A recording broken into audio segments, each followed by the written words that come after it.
Hello YouTube, this is Morgan Airspeed Prime here with my next Star Wars rewatch video.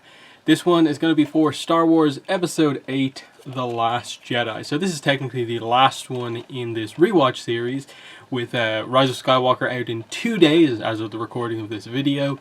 I will of course be doing some videos on that when it comes out, as well as probably tomorrow a final, my kind of thoughts heading into Episode 9, and we've gone through all of the movies. But yeah, we're here today to talk about Episode 8, the most controversial Star Wars movie of all time. The movie that was talked about pretty much non-stop for 2 years, about what it did to the franchise and stuff like that, how it's affected the fan base and so on. So, going back to it, I haven't watched it in a pretty long time. Was it as bad as people made out? And I think the thing to say here is that it's probably not as extreme as some people would make out, but it's also not a case that those people are like super over exaggerating what's going on here. This really, I think, far and away is the weakest Star Wars movie. It's not that it has nothing or doesn't do anything that's like good, or that it's just a train wreck from start to finish, first second to last second. No. There's some decent moments in it. Like, it's not that I hate every single moment of this movie or anything like that. It is just a variety of all these things coming together to overall make a Star Wars movie where it has more aspects that I kind of dislike than kind of any other Star Wars movie. And just, it feels like this one isn't necessarily going to play the role that it perhaps should play in the overall trilogy that some of the other movies have done. It's not that Force Awakens what am I trying to say here? It's not that Force Awakens is kind of like this problem-free movie and it's all on Last Jedi. I think definitely this movie also highlighted that, like, The Force Awakens probably should have done a little bit more. The Last Jedi shouldn't have tried to be as sort of controversial as, you know, going against expectations, taking that sort of approach to story of pretty much almost like writing it to counter fan theories type thing that they did, and writing every big moment as like a shock or twist compared to what the obvious setup was from the previous movie. All of that stuff just leads to a movie that just feels like you were more focused about trying to almost like, you know, deal with sort of the way fans would think about things coming out of the movie rather than just making a good movie. So let's get into some specifics here. I'm going to make this pretty easy here and just be like, let's make this very clear. The Finn, Rose, Canto Bight stuff with DJ, the Codebreaker, that whole plot point, I don't really care about it. Look, Finn pretty much has nothing to do in this movie. Rose, I don't think is a bad character. I don't think is a particularly amazing character. She's just here in this movie, in this plot point, and that's it. She's just there. It's fine. You know, at least Finn had someone with him on his plot point. DJ, I don't particularly care about. That whole plot point just feels like, the whole side of the movie basically just feels like, we had to include these characters, here's something for them to do, but ultimately it doesn't really matter because of course they end up sort of failing. What they sort of learn along the way, it just feels like a lot of very sort of scattered ideas and things that are sort of thought-provoking in some ways, but then it's clear that the movie's not going to really explore it. Like, does it really matter in the grand scheme of things that, like, arms dealers are supplying both sides, that, like, both sides are buying weapons of war from, you know, the same people, the same sort of criminals, and people are profiting from the war? It's just like, okay, that's cool that you're pointing that out, but, like, do you have anything to say about it? And it's ultimately not really. You're just kind of doing this to highlight that, oh, the Resistance actually sort of cares about the people, whereas the First Order doesn't, and that's it. Like, because like Finn is meant to sort of be conflicted after DJ says that, like, oh, they supply the bad guys and the good guys, but he's just completely for the Resistance to the point where he's willing to sacrifice himself at the end of the movie for the Resistance. There's no question about is it worth it because both sides are being supplied by the same person. It just doesn't matter overall. And it's just like, okay, you know, focusing on the kids of Canto Bight as I've been the sort of generation that will sort of, remember the Resistance, see the legends of the Resistance, and build up the hope as it sort of transitions back into being the rebellion again. That's, okay, fine. But ultimately, it's a plot point that doesn't need to be as long as it is. Like, ultimately we'll get to it, but the Luke Skywalker stuff, he needed more screen time. You needed more time to develop that side of things. So, like, cut the amount of time that you have with the Canto Bight stuff in half. Give that time to other stuff. Because this is the longest Star Wars movie in terms of runtime. It's the longest one. But it feels like it just accomplishes almost like the least, because it's so focused on just, oh, twist, we're not actually doing this, we're actually going this way. Without really saying anything. It doesn't really explore what it covers in detail. It's just twist, twist, twist all the way. Let's just go to the other plot point. Poe and Holdo on the ship, the kind of slow chase sequence that is the ultimate, I suppose, plot of this movie. The entire Resistance apparently in all these ships at risk here against the First Order. I think it just feels a little silly in some ways that, like, this is the entire plot of the movie. It's just a slow chase sequence of just, we're barely out of range, we're losing our ships, we're out of fuel. Fuel is brought up a lot as the main plot point here. But when you get into the character side of this, what it is, it's trying to do this character arc with Poe, where, like, he's the hotshot, he wants to be the hero, he always wants to take action, and he's sort of unwilling to listen to plans that maybe take a little bit longer to reveal themselves. The second Leia is taken out, like, I think like Holdo, ultimately what I'd say about this is Holdo should have been presented completely differently as a character. They do her a complete disservice in my mind by the second Leia's taken out and she's revealed to be the leader. They basically present her as an antagonist, as a villain almost to a degree, to Poe. Like, the way they have her act out those scenes of just her attitude towards Poe, it makes her dislikable. And I don't think it's that you're really meant to really feel that, like, oh, Poe's completely out of line here, because, like, half of the crew ends up siding with him on this issue, and it highlights that it's not just Poe who felt that way about what Holdo was doing. And in the end, it turns out Holdo's actually okay, and she is sort of on the same line of leadership as Leia was. It's just she didn't tell anyone what the plan was. And it's like, communication, I just never like plot points in movies where the conflict completely just comes from the idea of two characters refusing to communicate effectively with each other. And that's exactly what happens here. Holdo could have completely stopped this Poe kind of rebellion on the ship from happening if she had just said what the plan is. Like, it's like, make it clear that this is the last of the Resistance. Holdo says this herself in her first speech. That's sort of inspirational. And she says, this is the last of the Resistance. And she's completely pulling rank that, like, I don't need to tell any of you anything because I'm the commander. When it's, like, the last fight of the Resistance type thing, like, that just doesn't feel right for the Resistance. Yes, they're a military, they have a chain of command and stuff like that, but you have to be willing to, portray this character as still being an understanding character like most of the rebel commanders are. Like, it was borderline like, Pong Krell 2.0 here with Holdo for a second. Like, if we had the clone troopers here, there would have been a huge debate over, do we have to do this? We have to take him over here? And that's why you're almost like, yeah, Poe is correct in this, because, like, we don't know what the plan is. And ultimately, like, it's a reasonable plan. But why could she not just have said that? And if your only excuse is that, oh, well, she didn't have to say that because she was the commander, she doesn't have to explain herself. It's the last of the Resistance. It's the Resistance. The commanders don't tend to overly pull rank like that. This isn't the First Order. We can be a bit more friendly with each other despite the chain of command. Like, just that sort of stuff I thought was really frustrating.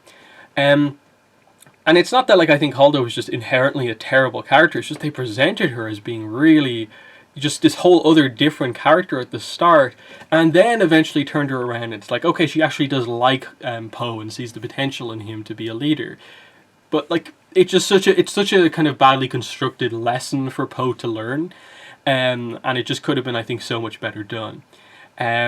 Because Holdo's big sacrifice, the hyperspace ram as we know it, it's a cool scene because visually the sound effects and stuff like that as it happens, it's super super interesting, and it's always been like something that a lot of people have thought about, like, yeah, why don't they just do this? And the question that you immediately ask coming out of this is like, okay, if this is a possibility with hyperspace, why doesn't this happen in like every single battle? The second a ship is destroyed basically to the point where it's not going to be overly effective in battle, why don't you just, hyperspace ram something to make the ship useful, basically? There's no way every example of of a ship being sort of, nearly destroyed, the hyperspace has also been kind of taken out. So why is this the first time we see a hyperspace ram? And the fact is, no explanation is given in the movie itself as to why it works here but doesn't work in any other situation. The Last Jedi novelization is actually where they explain why, the obvious question of like, why isn't it just a commonly used tactic in naval battles in Star Wars that we just hyperspace ram everything? And it's that in most situations, if you just hyperspace ram something, is as you transition into hyperspace, the whole idea of the ship sort of accelerating and then moving into hyperspace, there's obviously a point at which it's still in sort of like real space where it just does accelerate super quickly. And if it hits anything that's solid during that time, the idea is effectively just that it sort of evaporates kind of as it hits something. It's so much like physics basically stuff is going on that the second it hits any sort of a matter, it doesn't immediately do what happens here, because it just crumples the second it hits anything and basically would do minimal to no damage to whatever it actually hits. What happens here, as explained in the Last Jedi novelization, I believe, is that they say that there's experimental shielding on the ship that Holdo uses to ram. And so when she does the hyperspace thing, the shielding stays in place, whereas normal shields would fail immediately and the ship would just crumple. Here the shields stay up that little bit longer. So as it is going that fast as it enters hyperspace, that's why we get the fact that it actually tears through everything and just is kind of this devastating tearing something apart. It's because the shield stayed up and actually acted like the ram you'd almost expect it to be. And of course the destruction has still happened because eventually the shielding did fail, but after everything was gone through. And that's why I suppose the idea is that Holdo's not like alive and in hyperspace somewhere, is that no, after she went through everything and the shields failed, the ship basically disintegrated. That is the idea, completely at like kind of the atomic level or whatever. That's what happened. That's a cool explanation. Why didn't the movie say that at any point? That like, just a little explanation between characters, just like hyperspace ramming doesn't work. Like it's a cool idea, but it doesn't work. No, it will work here because the shield has experimental shields. Like just say that and have the plot point make a bit more sense. It would have worked so much better. But yeah, it's one of those things that's like it's the order of the plot points. Is that like, look, the Finn, DJ and Rose stuff is definitely the weakest one. It's just like it's borderline pointless.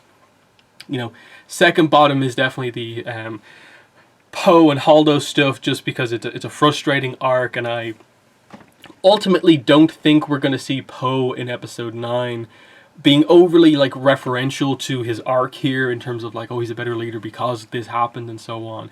We're just going to see Poe, I think, very much be the character that we've seen, in 7 at the start of episode 8 and stuff like that. And he'll maybe be a slightly bigger leader, but I think that'll mainly just come out because 9 is going to have the main cast together again, and he's obviously going to stand out as being the more experienced sort of guy on missions. He's just going to stand out as a natural leader because of his charisma rather than what he learned here. So again, it's going to be another kind of arc that feels that little bit like not exactly perfect. In the middle of all of this, though, we do get the major plot point of the movie with Leia and the idea of like, wow, they committed to nearly killing Leia but not quite killing her, and we get what ends up being one of this weird combination scene where it's in some ways very cool and epic to see Leia use the Force in that way. Half of it is also very comedic because of the way it's shot, and just the fact that she's completely still, reaching out in the Force, and just completely just floats into the place. And it's like, look, you can take away from it the key points of like, okay, Leia is strong in the Force. It makes sense. She can do something that's that powerful. But I think it needed a little bit more explanation to get across that, like, really, like, she can survive in space like this. It's just it feels like that you needed to do something a little bit more than that, and shoot it in a way where it wasn't so like borderline funny. In that, like, look, going into 9, we know we're gonna have Leia in some sort of a role training Rey, and there's rumors that like they're basically gonna reveal that Leia is probably actually just a full Jedi. That's gonna be interesting to see exactly what they do, because I think people can get behind the idea that she learned how to use the Force, but like if she has a lightsaber and knows exactly like, and effectively is a Jedi, but she doesn't carry the lightsaber around a lot, it's just gonna feel a little bit weird. But anyway, it's fine. They take her out, and eventually she's back in play towards the end of the movie, and more or less kind of submits command then over to Poe for the rest of it. It definitely felt like they wanted to sideline sort of Carrie Fisher. They weren't maybe overly confident in giving her a bigger role. The only real thing after that is the scene with Luke, which is nice. It's the kind of moment you wanted, but unfortunately they do this at a point where Han is already dead, and so we don't get a chance for the three main characters to meet, and it's the most unfortunate thing in the entire sequel trilogy, is just that they missed that opportunity, and that J.J. Abrams committed to that. And that's the thing, like, a lot of people will go crazy in on Rian Johnson for what he does in this movie, and some of it I think is justified because it's some very questionable stuff. But fundamentally, the reason we can't have the three characters meet ever in this trilogy is because of a decision J.J. Abrams made. That he did the movie Episode 7 where Luke wasn't in it until the very end, and you'd killed Han Solo at the point where we finally introduced Luke. So, you know, that's something that Rian Johnson inherited, that, like, he couldn't do that. And in some ways, you know, you can be like, okay, cool, you did the Luke and Leia connection. One of the few things you could do. You had Luke meet R2 again, you had Luke meet, like, 3PO again, Chewbacca, so stuff like that. You just couldn't do that. So it's just an example of, like, you know, the lack of planning, the fact that they did switch directors between each movie. Obviously we're back to J.J. Abrams going into 9, and it just feels like Rian Johnson had to adapt to what J.J. Abrams did, and maybe wish some of that stuff was different. Then J.J. Abrams comes back in and has to adapt to the stuff that Rian Johnson did, except he did sort of more extreme stuff, and now we're going to have this. My general impression going into 9 is that the movie just looks like it's going to be this crazy, kind of convoluted, just last-ditch attempt to sort of bring everything together, and let's hope it works, is kind of the impression I'm getting from Episode 9 at the moment. But yeah, let's get into the main plot points of the movie. I'll start with what I feel is good in the movie. It's probably the main takeaway that I have from this movie. That's the one, I think, good piece of setup. The one thing that I think was actually executed well in this movie going into 9. And that is the dynamic between Rey and Kylo Ren. While it wasn't perfect, I ultimately feel this is your kind of plot point style stuff. This is where it was actually well done, of getting across Rey beginning to understand kind of the same thing, you know, your sort of generational storytelling here of Rey, like Luke in the past, sees some good in Kylo Ren and knows that there's hope for him to turn, in the same way that Luke saw that there was some good left in Vader, and so on.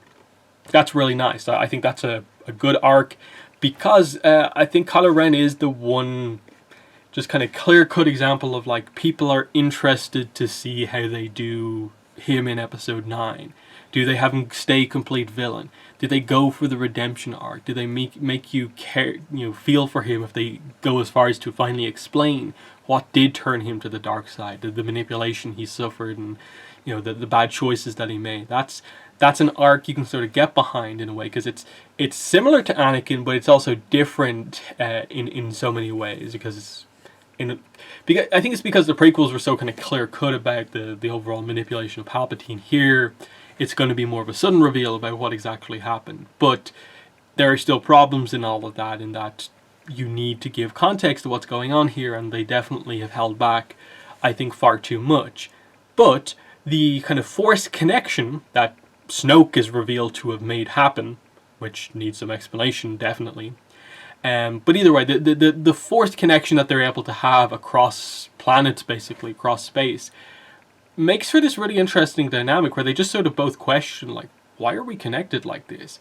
But they both end up sort of using it to sort of see into each other, and this idea of, like, they sort of see each other's future, that, like, Rey senses some good, some conflict in Kylo, and he senses how she feels about her sort of father figures and stuff like that, parental figures.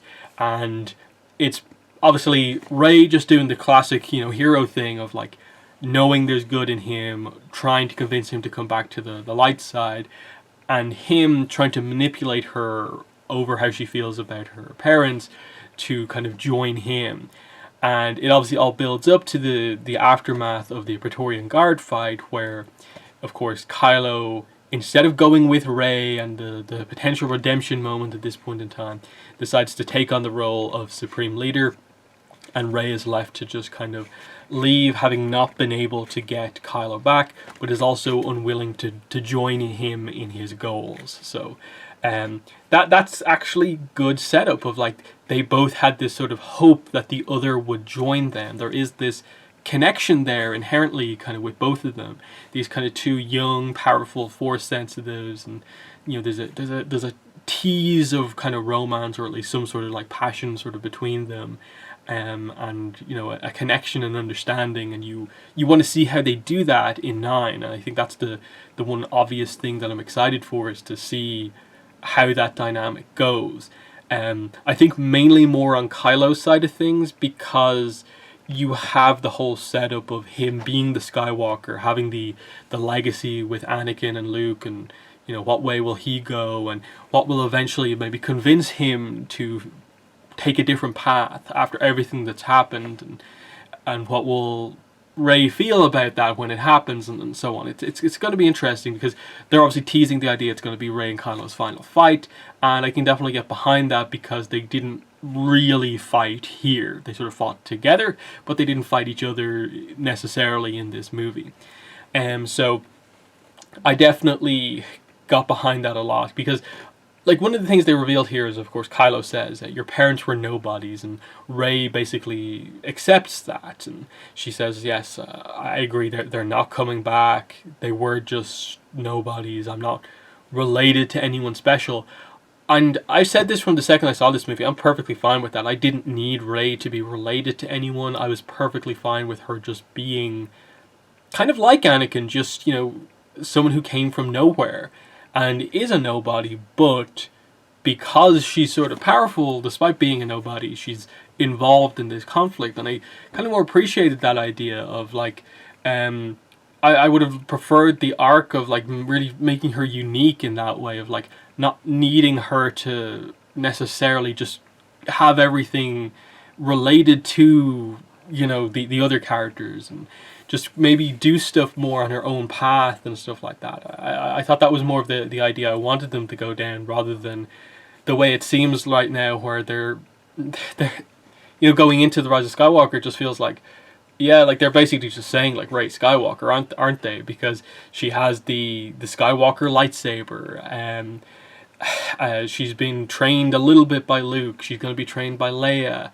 and has this connection to Ben, and it just feels like, are you making that connection too much, and how much of a meaning or impact is that actually going to have? And so that's the one thing in this movie. It's just that, like, it was this sort of transition in terms of, like, this was the movie where I'm more interested in Kylo than I am in Rey necessarily, but I still like Rey because I like Daisy Ridley as an actress, and I think there is some potential in that character, despite some of the kind of, I think, mistakes that they're making with regards to, like, the lack of training, having her just be, like, powerful in kind of, like, all regards, despite no real storytelling behind that. Whereas you have had storytelling behind where Luke's power kind of comes from, where Anakin's power comes from.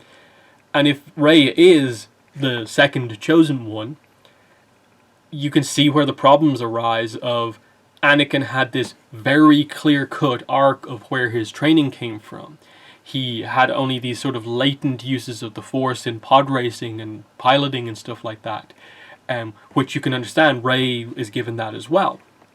But, you know, you didn't see Anakin suddenly discover he's Force sensitive and start levitating stuff at 8 years old in Phantom Menace. We cut ahead to like 10 years time, and he's a Padawan, a skilled Padawan, but he still loses that duel against Dooku. He still makes these mistakes. He's not perfect, you know. He nearly gets killed in like the droid factory and so on. Their mistakes are made, and it's only by the time you get to 3 where he is the hero of heroes, and you know he's this Clone Wars legend who is this powerhouse at this point, and you can see that development that it took those 2 movies to take the character from being here to here. Whereas with Rey, you come out of 8 and you're like, okay, she definitely needs training in some regards, but at the same time, she handles herself just as well against the Praetorian Guard as Kylo does, despite, you know, this movie taking place like a day after the previous movie. And this movie even says, you know, the whole idea of like, you were bested by a girl who had never picked up a lightsaber before. And that they're directly like pointing it out, and they're trying to suddenly introduce this idea that just like, by awakening the Force, she is just more powerful, and that it suddenly adds skill as well as just power, because I think that's the where the portrayal has gone completely wrong. Of it's okay, I think, in some ways, if you get across the idea that there's an instability in Rey and that it's this raw power kind of leaking out. But they're having that power leak out in a ways where it's like such subtle applications of the Force. Like doing the mind trick in episode 7, or like levitating an entire chasm worth of rocks at the end of this movie with one hand, no strain or anything like that. She's just there like completely dead still, just like hand up, all the rocks moving completely. Like she's not doing it like Yoda, like two-handed. There's no sense of her like, you know, moving it like Yoda would or anything like that. Just perfectly still, just like not really using the Force, just like she's just like boom, and everything just like holds in place, and it just kind of feels like okay. And then especially with the lightsaber combat, how does just her awakening in the Force mean she's strong at using the lightsaber? Because you have the sequence where she decides Luke's not going to train her, so she does her own training. Really cool stuff with the staff. Like, you see that she's actually quite skilled at using the staff, the spinning techniques. There's definitely, you know, you can see some of the stuff that kind of Darth Maul ends up kind of using. Then she takes out the lightsaber, the single blade lightsaber, and she does the same thing she does in like episode 7 when she just takes the lightsaber.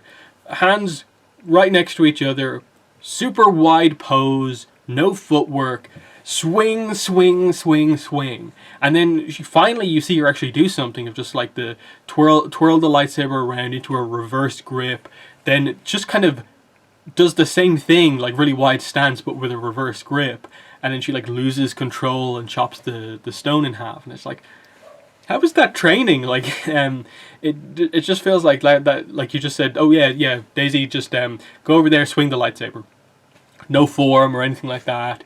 And then you obviously get the fight, and like the Praetorian Guard fight. Look, let's be really clear about this. It's pretty bad overall, because it's far too ambitious, given that there hasn't really been good choreography in the kind of melee fight scenes in the sequel trilogy so far. The idea of doing a, like, what is it, 10-on-2, 5-on, it's either an 8-on-2 or a 10-on-2 fight. I forget if they're each fighting 4 or 5 Praetorian Guards each. Either way, far too ambitious to do this much stuff on screen when you've not really proven that you can do good choreography. And the problem here is that to make it make any sense, you have to have like Rey and Kylo both be able to block 4 blows at once. You have to have their counter blocks blow 4 characters away, basically, and it makes the actors doing the Praetorian Guards look stupid because they all do the exact same thing. No one goes high and the other guy goes low, forcing an interesting sequence or anything like that. They all just go up to block on the one, you know, single blade lightsaber with both of them. And obviously everyone's pointed it out at this point, the really bad part of the fight, when we get towards the end, Rey versus the guy with the knife. And they end up in this unusual kind of block situation where, like, Rey's, both of her hands are like tied up here with one of the guy's knives, and his other hand is basically right behind her back. He has 2 knives. He should be able to just like completely move his hand forward and like kill her at that point. Well, because it's such a terrible situation to put Rey in, it would look silly to leave it in. They had to edit out the other knife with no like story reason in the fight behind where the knife actually goes. It's just they had to edit it to make up for their blunder in the choreography. So some pretty bad stuff. The one good sequence I think in this is Kylo, I think, against 3 of the Praetorian Guards. They end up in an actually decent looking kind of 3-way block where, like, they have his lightsaber blocked 3 times, and he basically, you know, forces the 3 of them away, does a really kind of interesting spin thrust to take one of them out, and then blocks the other 2. That was probably the best sequence in the movie, but again, they come back to it again, and Rey, the character who has no training, is the one who finishes up with her Praetorian Guards first, and has to be the one to throw Kylo the lightsaber to save him. That should have been reversed completely.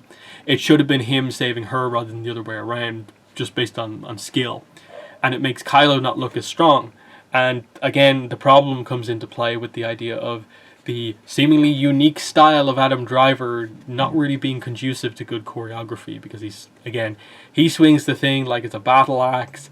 Rey has the weird style of swinging it like a baseball bat, and it just doesn't feel like kind of prequel era lightsaber fights where they kind of should be. Like, it should be closer to that than original trilogy stuff, definitely, but it's not.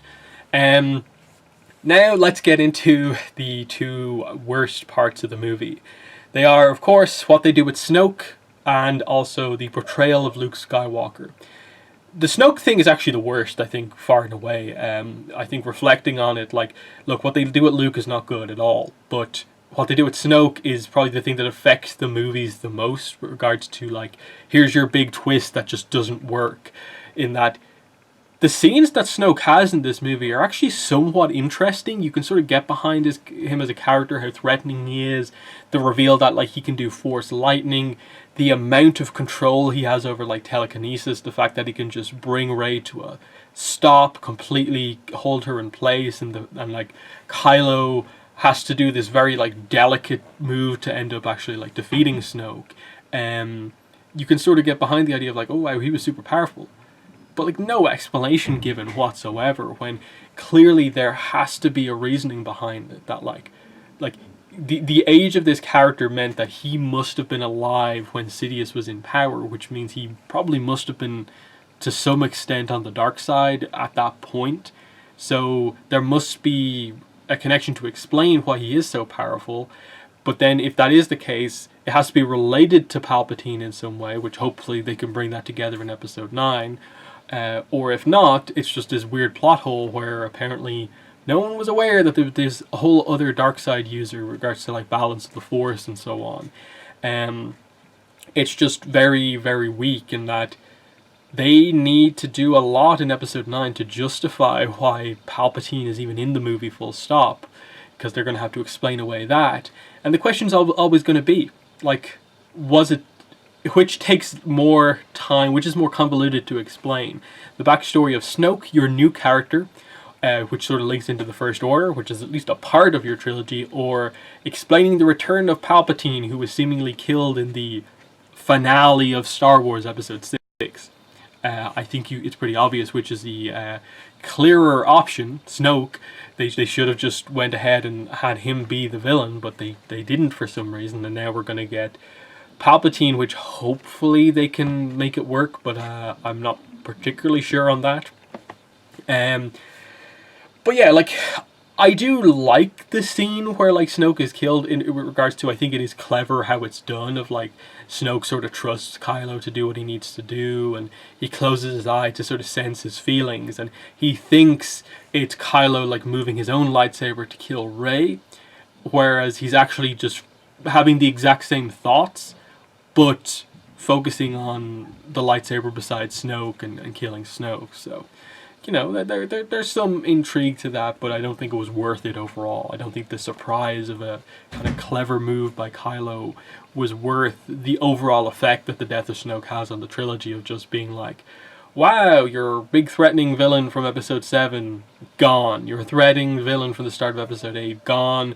Now we have just Kylo and Rey, and that'd be one thing. Like, they didn't have to in episode 9 bring Palpatine back, but they decided to do that because I don't think they had the confidence to do episode 9 without some sort of another plot point. I don't think they had the confidence in episode 9 to do the movie with it just being like Rey and the Resistance versus Kylo and the First Order with nothing else added in. And I think that's what they had to do. So ultimately, the mistake was made, and they can't really go back on it now. The only hope is just that they have some form of an explanation. As for Luke Skywalker, you know, and the other disappointing part, like, what I'll say about this is that, and I think I said this in one of my reviews of The Last Jedi back when it first came out. I said this in one of my videos, I think, discussing Luke, that it's not that I inherently had a problem with the idea of taking Luke in a different direction than maybe was expected, that we come into this movie and it's not just, you know, older episode 6 Luke, same kind of character, stuff like that.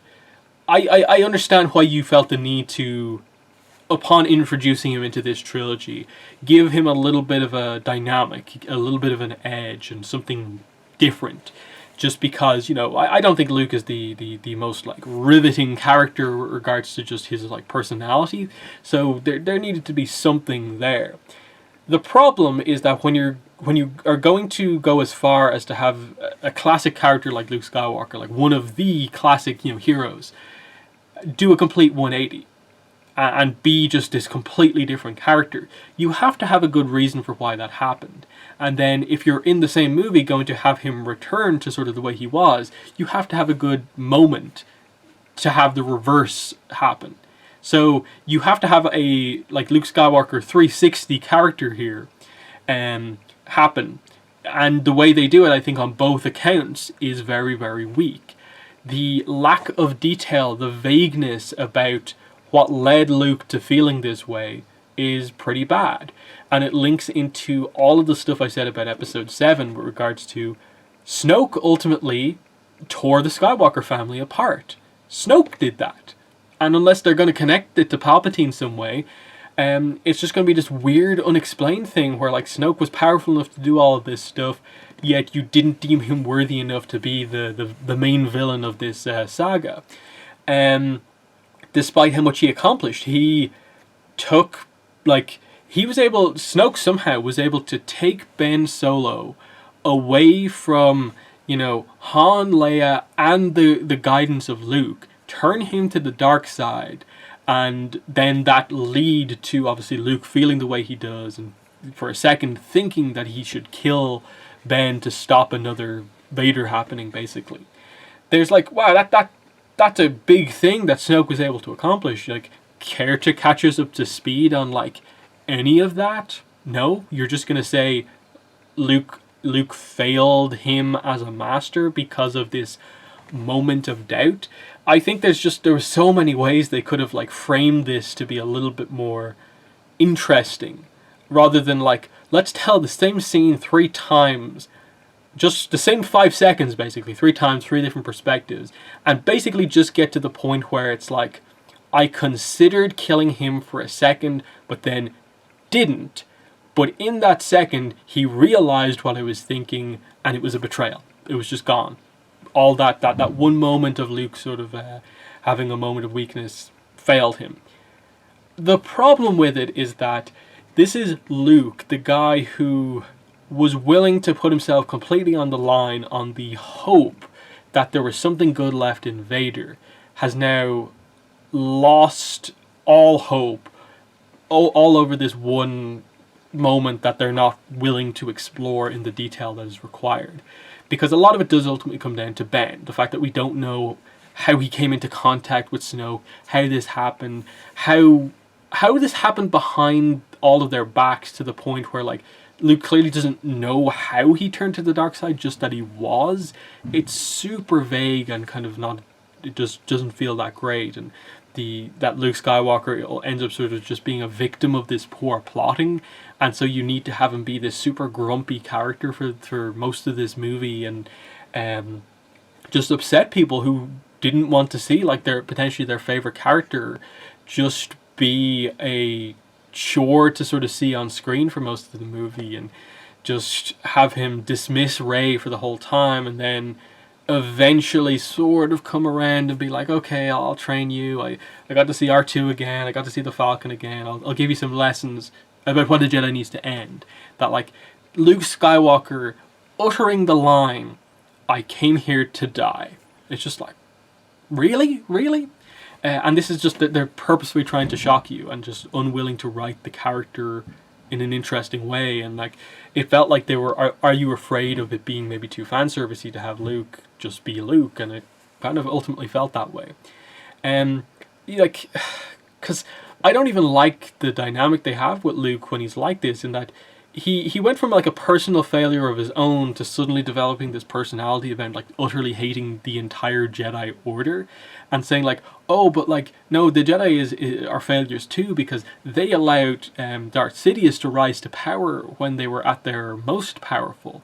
And it's kind of like, yeah, but you're really underestimating like Palpatine's manipulation in all of this. That like the fact that he managed to do that at that point in time is more of a notable thing for Palpatine rather than the Jedi, given the Revenge of the Sith plan and how it played out. And especially that the thing that gets Luke back on track is not really Rey necessarily. The thing that gets Luke back on track is purely he reconnects to the Force, Yoda comes in and basically just says, you learn most from your failures. You need to do that now. You failed, Ben. Rey's right here. Rey can be the next Jedi. She has all the traits required. And that's it. Just a little pep talk from Yoda that probably Luke could have got in the immediate aftermath of it happening. But no, it took all these years. It took the timing to be exactly this. And then what do you do with Luke after that? After you finally got him back on track? You don't have him rush out, grab the X-Wing that they showed underwater from before, rush out to be there in person on the battlefield. No. He just force projects himself there to stall for like 5 minutes to die. Luke dies to just be a bit of a distraction so that the Resistance can escape through the caves and Rey can pick them up. It's just like, really? You're putting Luke all on the idea that like he sort of saves the rebellion by sacrificing himself. By not even fighting, by just distracting. It's not good enough. Because I would have been sort of okay with it if we had actually got a bit of a fight. Because they showed that Luke was able to make the Force projection solid if he needed to. So why couldn't you have just had that confrontation between Luke and Kylo? Just have a bit of choreography to it. Actually be a little bit of a fight. It still would have stalled, but you would have given like Mark Hamill an action scene. You would have given Adam Driver an action scene as Kylo. You would have had an actual lightsaber fight in this movie. And that would have been a more impressive application of the technique to actually have Luke have a lightsaber fight across like such a distance. And because I think what they should have done is not had Luke hold the lightsaber that was destroyed at that point in time, but actually like be able to like force project his own green lightsaber. That would have been the ideal way to do it. And I don't know why they didn't do that. And that's why like every single thing with Luke in this movie just feels like they did the absolute minimum to get him sort of over the line, to sort of get you sort of behind what they were doing with him. But it doesn't really work in most cases. The fact that like, wow, that's it for Luke. Wow, oh, okay, his death scene, like looking up at the sun and Octo, he becomes one with the Force, that's fine. Of course Luke was also going to become a Force ghost. Now it's all about, how do they sort of, in a way, redeem Luke in terms of the eyes of the fans in episode 9? What can they do with a Force ghost scene of Luke in 9 to fix him in any way? Will they even try? Stuff like that is just like, was this movie worth it? And ultimately, no, because the character arc that Luke goes on here is just not interesting. And until we get the full explanation of the whole Snoke, Kylo, Luke dynamic to give more context to what happens to Luke, it's always, I think, going to remain as just this very ill thought out arc that just fundamentally didn't work. And it was messing with too big of a character to do such a sort of borderline like experimental kind of, going against expectations style thing with him. It just, you shouldn't do that. Because like, I think most people can acknowledge that like Han Solo was actually fairly well portrayed in episode 7, and his death actually works in some ways for the story of Kylo. And so even though we didn't get our reunion, at least Han Solo was treated like Han Solo before he died. Obviously there's some frustration about the fact that, you had to make him like potentially a bad father in all of this, like really, but it sort of fits, I think, overall still. But like with Luke, it's like this is too far. It's a step too far to just have the hopeful character become the hopeless character, and not have the context behind it to justify why you did it. But yeah, that's where the movie ends, with the idea that, okay, people are inspired again. This is where we're going to get more and more people as part of the Resistance, so that we actually have a fight going into 9. But there's no setup for Palpatine or like the main arc of like bringing the Skywalker saga to an end. And I think it's the thing with both of these movies. It's this one and 7 together that ultimately they didn't do enough setup for the finale. What is the arc of the sequel trilogy starting in episode 7? It's not particularly clear, because they'll do Kylo's arc, but it's not going to be the same impact as Darth Vader's. They're going to do Rey's arc, but it's not going to have the same impact as Luke's in the originals. And is it good enough to just end on the same notes, but like have it just be different characters? And I don't think it is. And that's where it's going to be I think a big debate going forward, if that's the way that they commit to it, of just like, is that too referential? Is that clever or not? And I don't think it is. So we'll see how 9 goes. But yeah, The Last Jedi, a watchable movie, but definitely the weakest by far of just kind of the weakest side plots, I think, of most of the Star Wars movies. The most controversial kind of moves in the whole saga. And I don't think it doesn't have enough strong moments to put it over the edge into being an excellent Star Wars movie. Like, it doesn't have the big fight. It doesn't have the big ship-to-ship battle. I don't think it has the big character moments necessarily, that match up against any of the bigger moments from a lot of the other movies. So it's kind of like, what is it with this movie that anyone could really see as being one of their favorites compared to everything else that sort of Star Wars has to offer? And that's where I think the flaws of this are, that like 2 lightsabers did not cross blades in this movie. Like, it's the only time that it's happened in one of the mainline Star Wars movies, and it's incredibly frustrating that was the case. We didn't get a lightsaber fight, and that's another thing that just adds to the frustration here of just like going against all expectations, and it didn't work. That's why there's been 2 years worth of criticism, and 2 years worth of defense, and 2 years worth of the fandom being divided, and a lot of like panic in a way going into episode 9 in just 2 days. So that's my review for The Last Jedi and some of how I'm feeling going into 9. But like I said, I'll do a final thoughts heading into episode 9 video tomorrow, and then the day after that will be me seeing the movie, episode 9, and giving my thoughts on it. But yeah, that's been the video. Thanks for watching, and bye.